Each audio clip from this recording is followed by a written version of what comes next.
Friends, എല്ലാവർക്കും ഗൗരി ശങ്കരൻ പുത്തൻ promo വിശേഷങ്ങളിലേക്ക് സ്വാഗതം. പിന്നത്തെ ഒരു പ്രൊമോയില് നമ്മുടെ കമല നമ്മുടെ ശങ്കറിനെ ഭയങ്കരമായിട്ട് വെല്ലുവിളിക്കുന്നുണ്ട്. എടാ, നീ എന്ത് ശങ്കർ ഭായിയാടാ, നിന്റെ പെണ്ണ് ജയിലിലായിട്ട് നിനക്ക് അവളെ രക്ഷിക്കാൻ പോലും കഴിയുന്നില്ല, പിന്നെ നീ എന്തിനു നടക്കുവാണെന്നൊക്കെ പറഞ്ഞ് ഭയങ്കരമായിട്ട് ഇങ്ങനെ ദേഷ്യപ്പെടുകയും എന്താ പറയാ വെല്ലുവിളിക്കുകയൊക്കെ ചെയ്യുന്നുണ്ട്, കളിയാക്കുകയൊക്കെ ചെയ്യുന്നുണ്ട്. അതിനുശേഷം നമ്മുടെ ശങ്കർ നമ്മുടെ അവിടെ വേഷമൊക്കെ മാറി നമ്മുടെ ജയിലിന്റെ ഉള്ളിലേക്ക് പ്രവേശിക്കുന്നതിന്റെ രംഗങ്ങൾ തന്നെയായിട്ട് നമ്മുടെ ഗൗരി എങ്ങനെയെങ്കിലും അവിടെ നിന്ന് കടത്താൻ ശ്രമിക്കുന്ന കുറച്ച് രംഗങ്ങൾ തന്നെയായിട്ട് നമുക്ക് കാണുവാൻ സാധിക്കുന്നത്.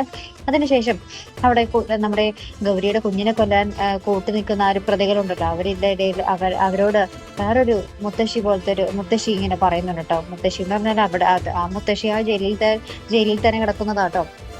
അപ്പൊ ആ മുത്തശ്ശി പറയുന്നുണ്ട്, നിങ്ങൾക്ക് ഒരിക്കലും ആ കുഞ്ഞിനെ തൊടാൻ കഴിയില്ല, കാരണം അത് വടക്കുന്നാഥന്റെ കുഞ്ഞാണ്, അതിനെ തൊട്ടാൽ അതിന്റെ അമ്മയ്ക്ക് നോവും, അമ്മ പിന്നെ വെറുതെ ഇരിക്കില്ല എന്നൊക്കെ പറഞ്ഞ് കുറേയൊക്കെ ഇങ്ങനെ പറയുന്നുണ്ട് ആ ഒരു കൊച്ചിനെ പറ്റിയിട്ട്. അതിനുശേഷം നമ്മുടെ ശങ്കർ നമ്മുടെ അത് ജയിലിന്റെ ഉള്ളിൽ കയറി ഗൗരിയെ കാണുന്ന ഒരു രംഗങ്ങൾ തന്നെയാണ് നമുക്ക് കാണാൻ സാധിക്കുന്നത്. അപ്പൊ എന്തായാലും നമുക്ക് കണ്ടു തന്നെ അറിയട്ടെ നമ്മുടെ ശങ്കരന് നമ്മുടെ ഗൗരിയെ രക്ഷിക്കാൻ സാധിക്കുമോ. അപ്പുറത്താണെങ്കിൽ നമ്മുടെ വേണി ആദർശിനെ നമ്മുടെ നന്ദിനിയമ്മ ഭക്ഷണം വിളമ്പുമ്പോൾ ആ ഭക്ഷണം മാറ്റി വെച്ചിട്ട് പറയുന്നുണ്ട്, ഞാൻ ഉണ്ടാക്കുന്ന മാത്രം ആദർശേട്ടൻ കഴിച്ചാൽ മതി എന്നൊക്കെ പറഞ്ഞാൽ അവിടെ ഭയങ്കര സീനാട്ടോ. എന്തായാലും കണ്ടു തന്നെ അറിയാട്ടോ. ഇനി നമ്മുടെ ഗൗരി ശങ്കരൻ ക്ലൈമാക്സിലേക്ക് അടുക്കുന്നു എന്ന് പറയുന്നുണ്ട്. ഇനി ക്ലൈമാക്സിൽ നമ്മുടെ ഗൗരിയും ശങ്കറും ഒരുമിക്കുമോ, അല്ലെങ്കിൽ രണ്ടുപേരും ഇല്ലാതാകുമോ എന്നൊക്കെ നമുക്ക് കണ്ടു തന്നെ അറിയാട്ടോ. അപ്പൊ ഇതുപോലെ പ്രൊമോ റിവ്യൂസിനും എപ്പിസോഡ് റിവ്യൂസിനും ഒക്കെ നിങ്ങൾ മറക്കാതെ ചാനൽ സബ്സ്ക്രൈബ് ചെയ്യുക. അടുത്തൊരു വീഡിയോ വരുന്നത് വരയ്ക്കും ഗുഡ് ബൈ.